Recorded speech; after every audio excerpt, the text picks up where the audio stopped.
Good afternoon, everyone. How's everyone doing this afternoon? Great. Good afternoon. Darryl Godfrey, the Chief Operating Officer for the New Jersey Redevelopment Authority. Thank everyone for spending some time with us today to talk about a very important series we're running called Mind Your Business Talk Series. I mean, the NJRA developed this mainly because of what went through with the pandemic. A lot of small businesses were out there trying to figure it out, and they really didn't know who to talk to. And we kind of figured that out once again through the PPP program. People were out there trying to figure out who to go to, who to talk to, but most of them didn't have relationships. And we felt if they had relationships with organizations like the African American Chamber of Commerce, the New Jersey Business Action, and also the Spanish Chamber of Commerce, they would go really forward in helping them gain information. This is, as you know, running a small business is about relationships.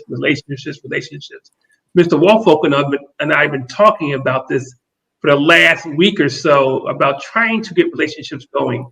And we have successfully, hopefully, brought 2 customers in that, based on our relationship, are going to get them some financing. But right. I'm going to stop talking, and I'm going to just start off from Melanie and tell us a little bit about your organization.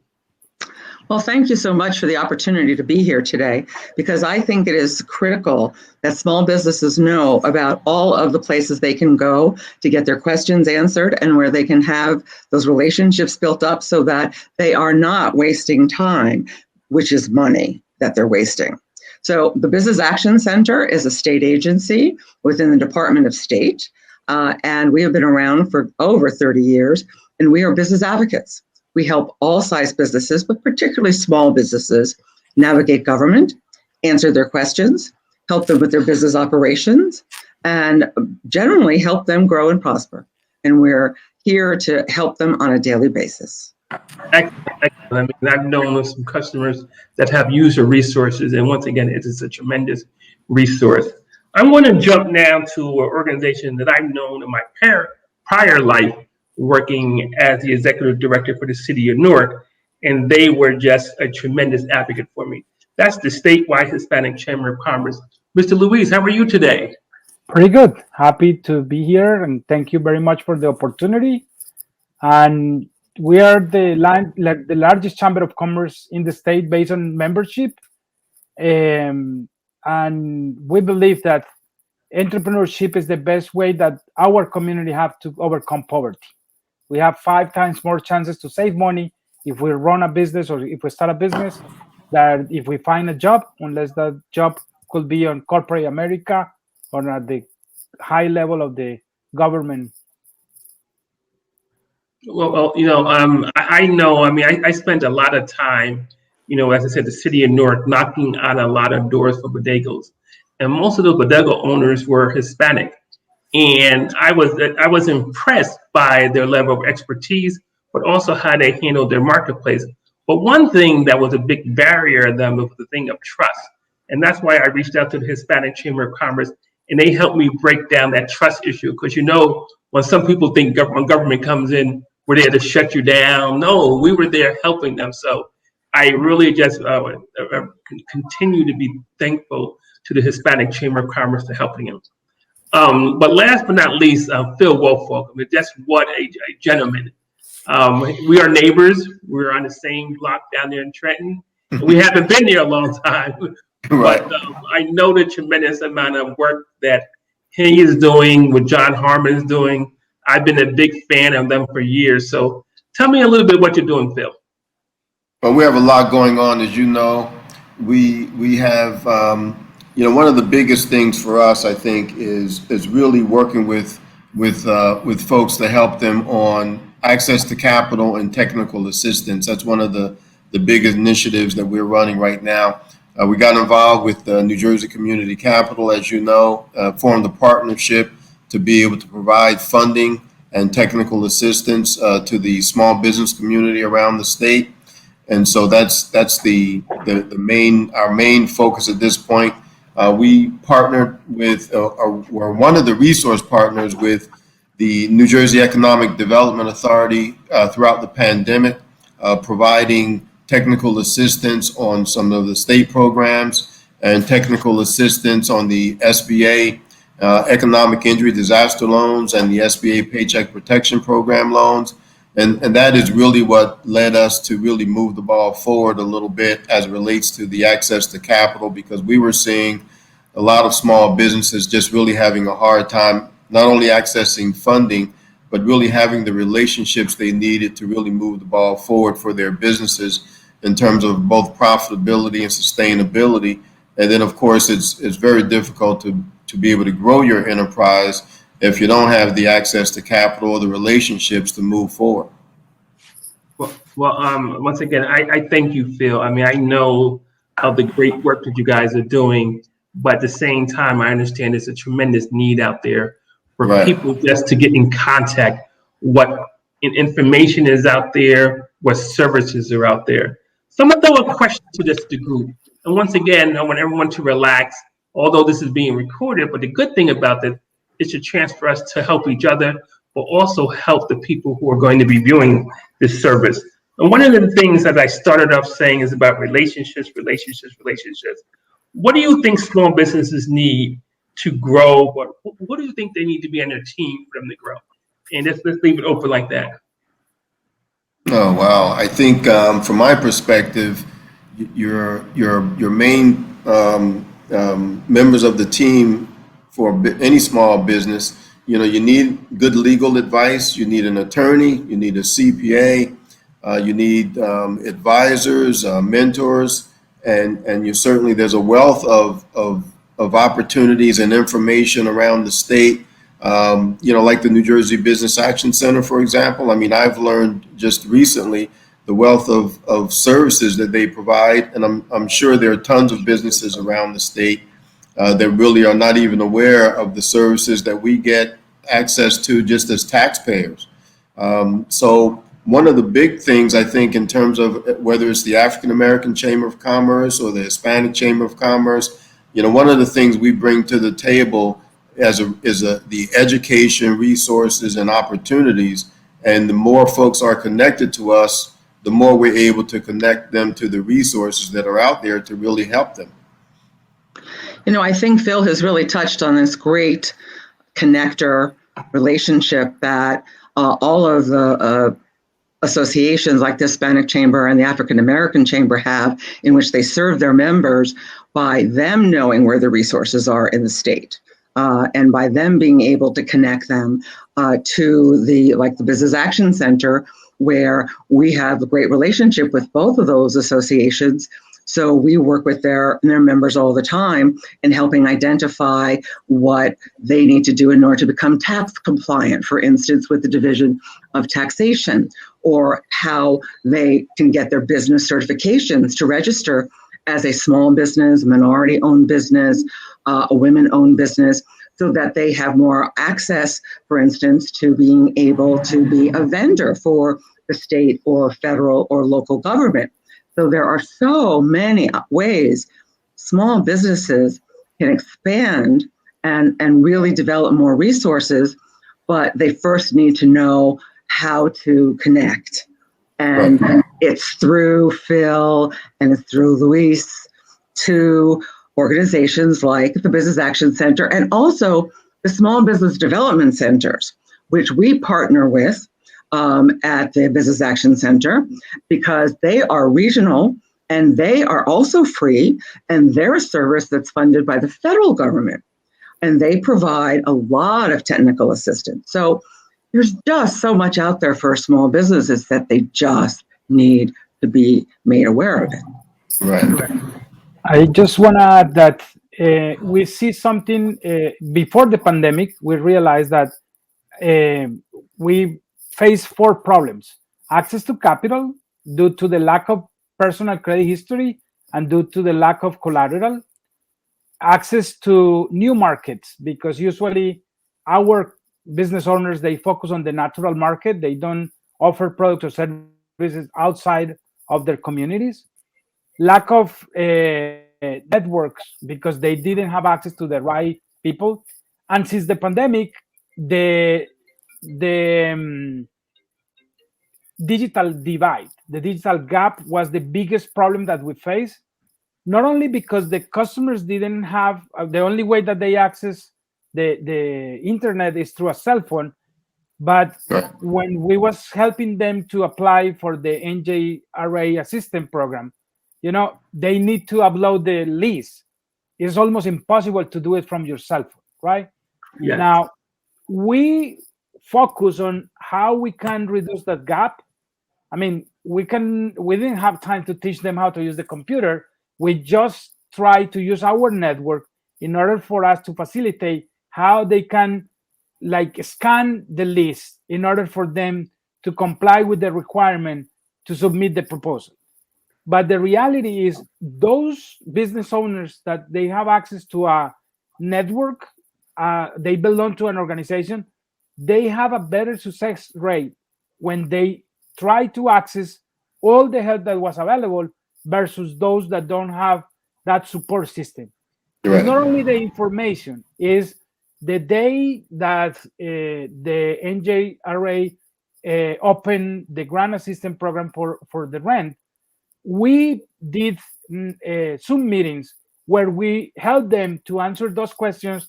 Sometimes was, hey, I have a question. They are asking me for the NACES code, or they are asking me for this information, and the information was available, but they didn't know where to look at. And basically what we did was we helped as a support system for them, not only to access to the information, but to being able to complete the applications and to submit it. And in some cases, when they get declined because they make a mistake or something, we was able to contact the organization and say, hey, can you please reconsider this? Look what happened. This was an honest mistake. This is lack of information. And the answer that we received from many agencies in the state was really good.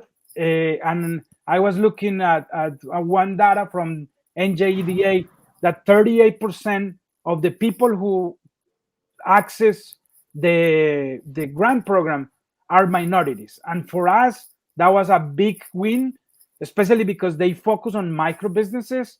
Right. And, micro businesses are 92% of the business in the US. Those are businesses with less than 5 employees, less than $250,000 on sales or assets. But that's the majority of the businesses that we have in our economy. And that's what we enjoy helping as much as we can.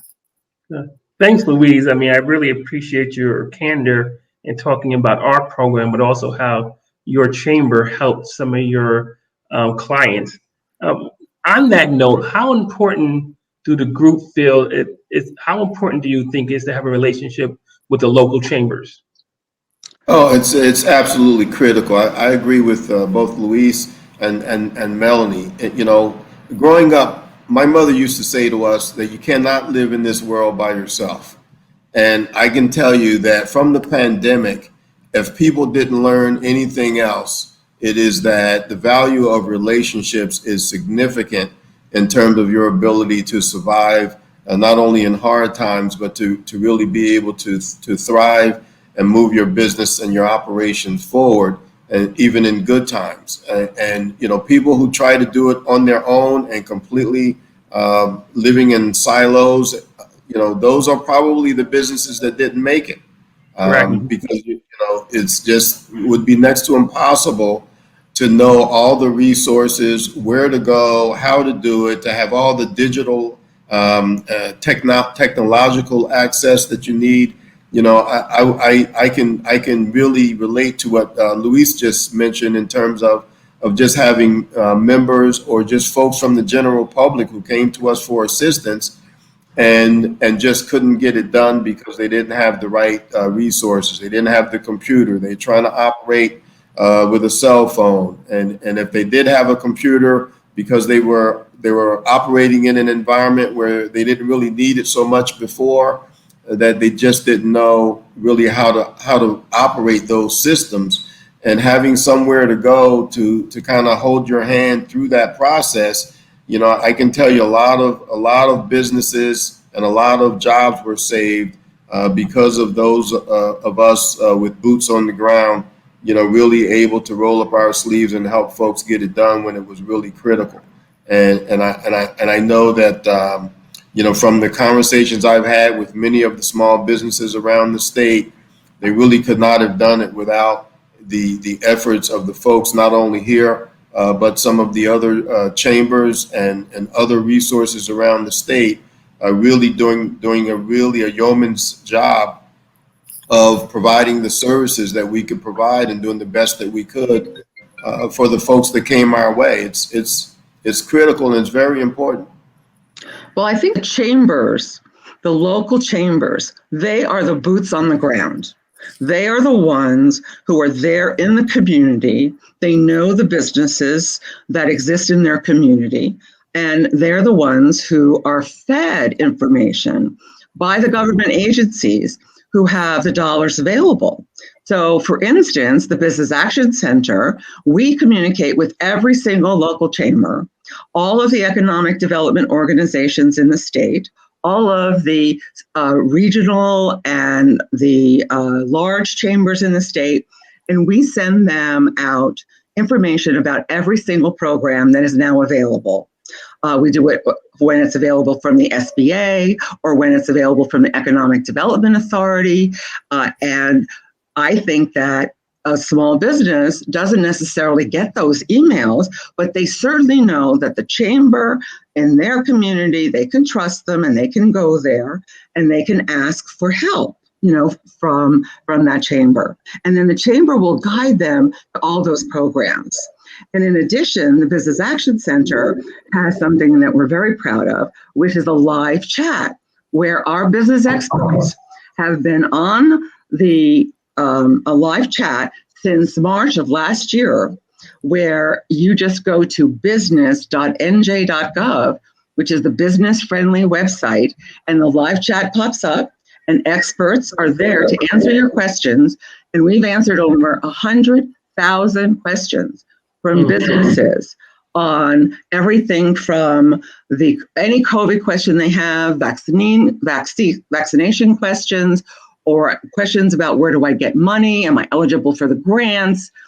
How do I work with my bank? I think I need a new marketing plan. I don't have e-commerce. How do I set that up?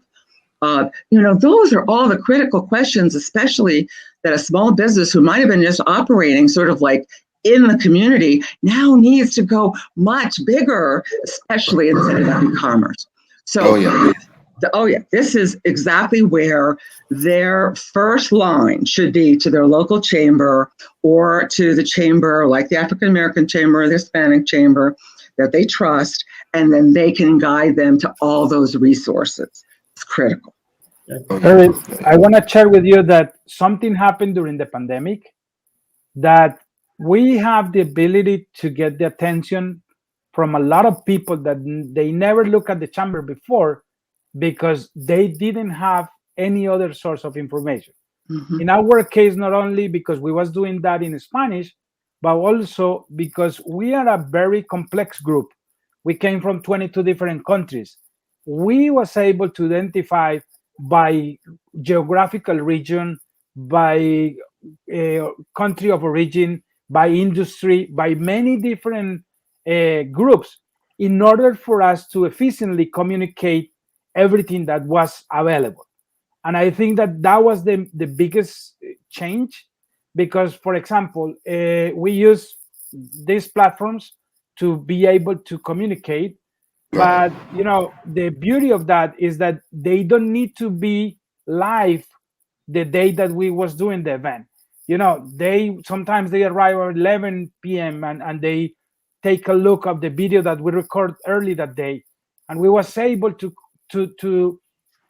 continue that change of information.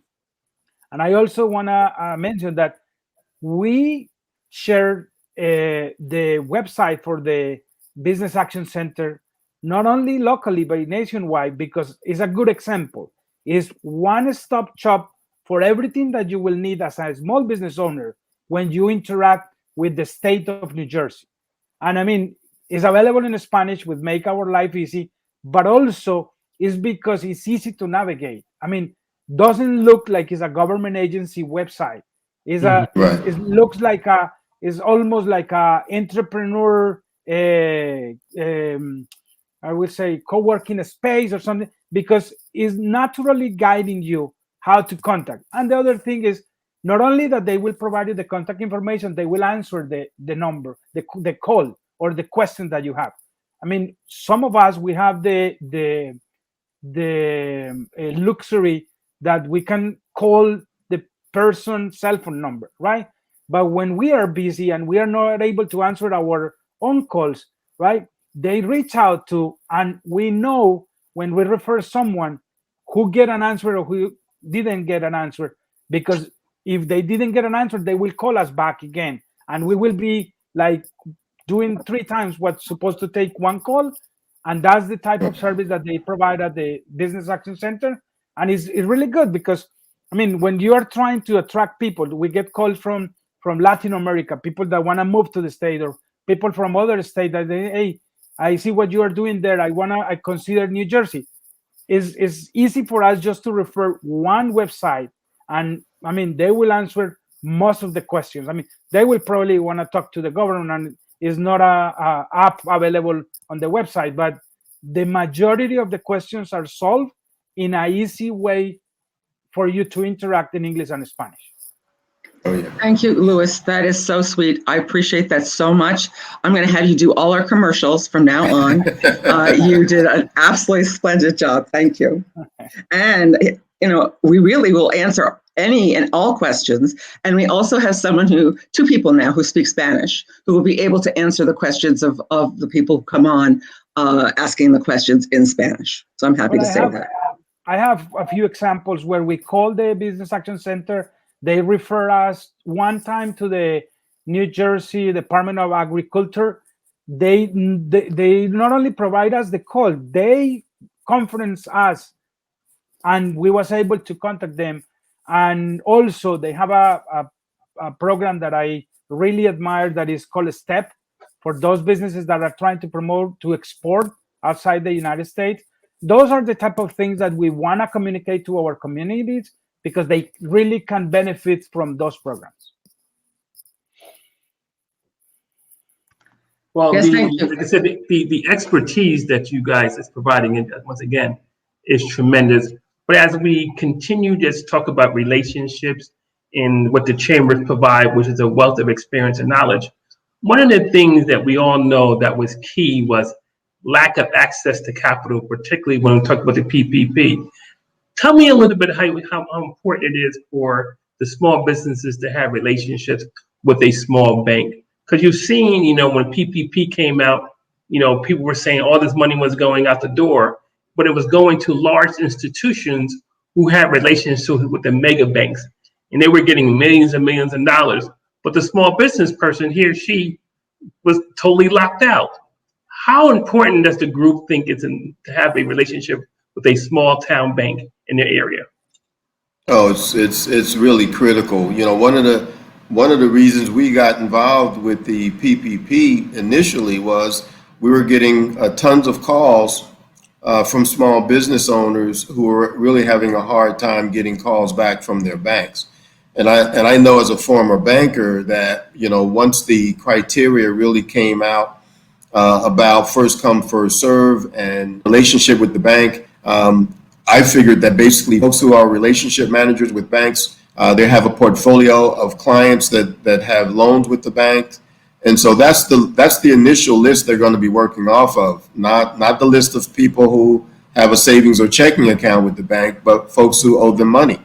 And so for a lot of companies and a lot of organizations that didn't have loan relationships, they may have had a retail banking relationship and a relationship with the branch personnel, but that didn't really reach into the area of the bank they really needed for these PPP loans. And that's where the big shortfall was. And I think that's where the relationships we've had with the banking partners, we were able to work with some of those banking partners and really set up good avenues to get those folks as to the PPP funding, even though they weren't able to go directly in some cases through their primary bank. And so I think, you know, folks have learned anything about those types of relationships, they should understand that it's really critical to have relationships with the bank that you do business with, and it really has to be up and down the chain. It can't just be the teller at your local office or the assistant manager or branch manager. You really need to have relationships that go deeper than that, so that in these kinds of environments, there are folks who will take your phone call and you can get through and get some of the services that you need.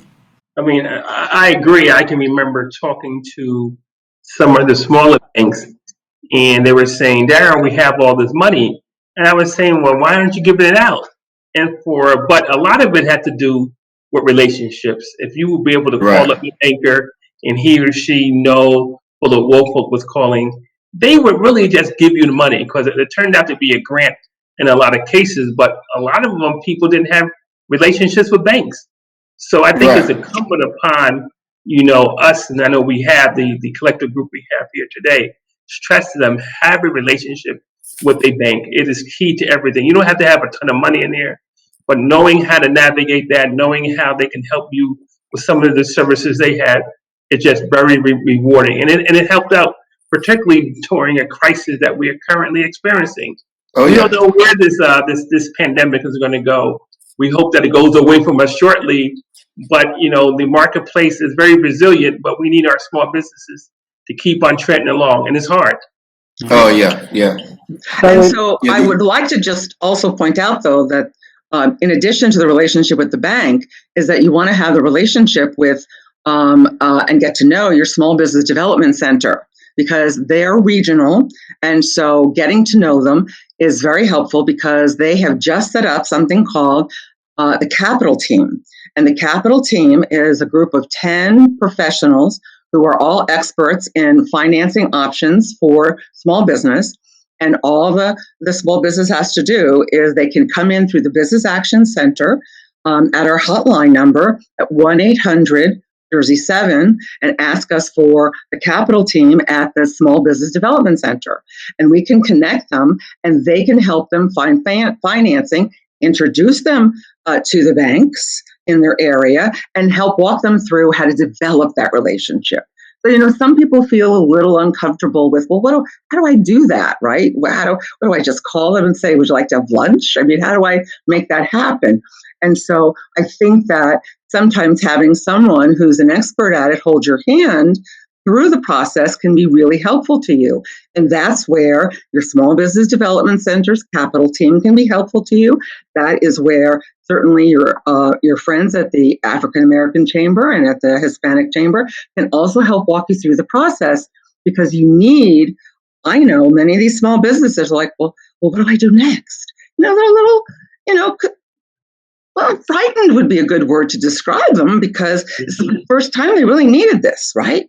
And so that helping them and holding their hand, I basically say at the Business Action Center is that it was like 911, what is your emergency?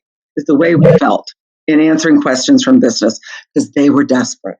So I say that, we're here to help them in any way, shape, or form, especially help them feel more comfortable with some of the new things they have to do. So thanks for that, Melanie. I mean, what I'm going to do now is as we start to wind down, we'll once again continue from me and from our president and CEO, Leslie Anderson, to say thank you to the panelists.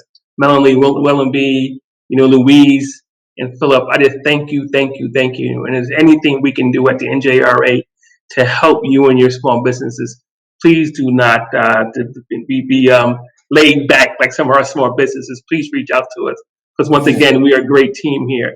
But what I'm going to do is get everyone like a 30-second infomercial to talk about their organization, and then we're going to wrap it up from there. I'll start with you, Louise.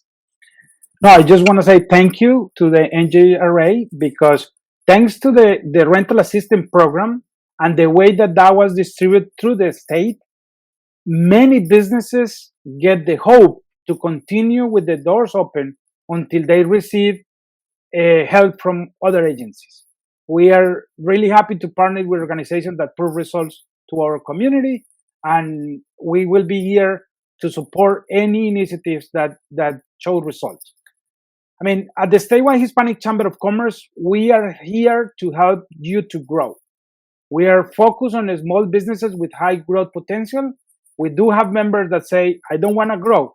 I don't want more headaches. I don't want to open another restaurant or another beauty salon or another barbershop.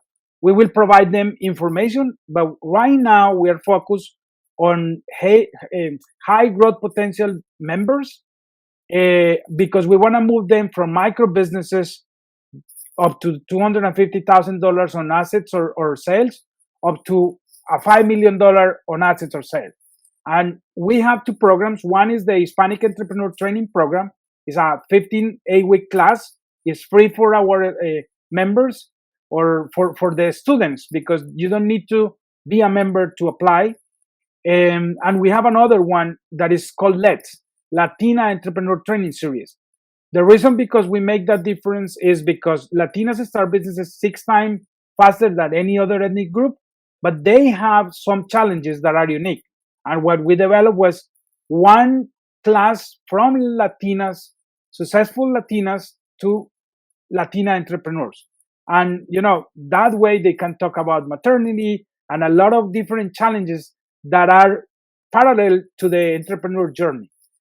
And we focus on those 4 needs: access to capital, access to new markets, access to networks, and the digital gap.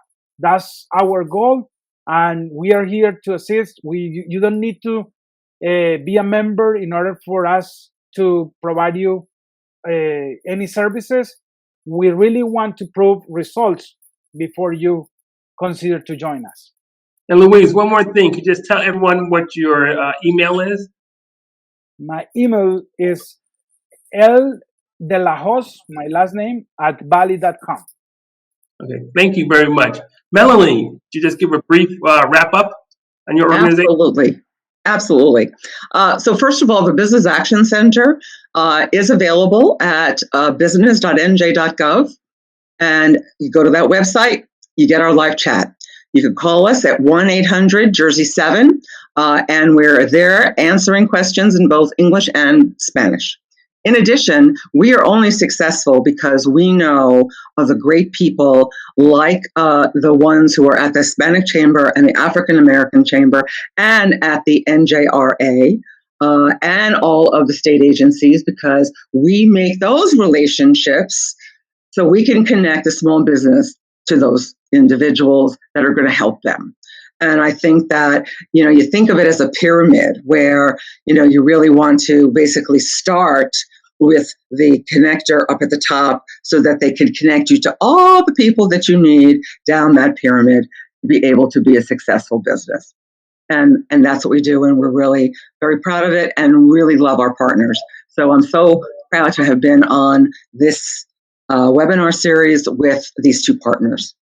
Well, thank you very much, Melanie. Phil, I know everything about you, but let's just give the group some information how they can contact your wonderful organization. Oh, sure. Well, they can reach the African American Chamber of Commerce in a couple of ways. Our website is AACCNJ.com. My email address is pwoolfolk, that's WOOL, F as in Frank, OLK, at AACCNJ.com.